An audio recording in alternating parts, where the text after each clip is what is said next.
കഴിഞ്ഞ ദിവസമായിരുന്നു ഒരു ന്യൂസ് ഭയങ്കര വ്യാപകമായിട്ട് പോയിക്കൊണ്ടിരുന്നത്. മമ്മൂക്കയ്ക്ക് ക്യാൻസർ വന്നു എന്ന് പറഞ്ഞൊരു ന്യൂസ് ഭയങ്കരമായിട്ട് വ്യാപിച്ചുകൊണ്ടിരുന്നു. അത് എല്ലാവരും ഭയങ്കരമായിട്ട് ഷോക്കായി. ഞാൻ ഉൾപ്പെടെ എല്ലാവരും ഷോക്കായിരുന്നു. കാരണം എന്ന് പറഞ്ഞാൽ ഇത്രയും ഫിറ്റ്നസ് കോൺസെൻട്രേഷനൊക്കെ ചെയ്യുന്നൊരു വ്യക്തിക്ക് എങ്ങനെ പെട്ടെന്ന് ക്യാൻസറൊക്കെ വന്നു, ഇത് റിയലാണോ എന്നുള്ളൊരു കാര്യം. കാരണം ആദ്യമേ സോഷ്യൽ മീഡിയയിലാണ് ഇത് എല്ലാവരും സംസാരിക്കാൻ തുടങ്ങിയത്. ആദ്യമേ വിചാരിച്ചു ഇത് ഫേക്കായിരിക്കാം എന്നുള്ളൊരു കാര്യം.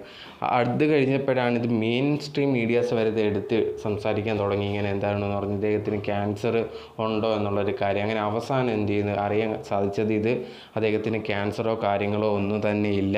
അപ്പോൾ എല്ലാവരും ചോദിച്ചൊരു കാര്യമാണ്, എന്തുകൊണ്ട് അദ്ദേഹം സിനിമ ഷൂട്ടിങ്ങിന് വരാതെ കുറച്ച് നാളത്തേന് ലീവ് അങ്ങനെയൊക്കെ എടുത്ത് നിൽക്കുന്നു എന്നുള്ളൊരു കാര്യം. അതിന് അവരെ ക്രൂവിൽ നിന്ന് എന്നെ വിട്ടൊരു കാര്യമാണ് അവിടുത്തെ ക്ലൈമറ്റിൻ്റെ കാര്യം. അവിടെ ക്ലൈമറ്റ് ഭയങ്കരമായിട്ട് ഒരു ഇഷ്യൂ ആണ്.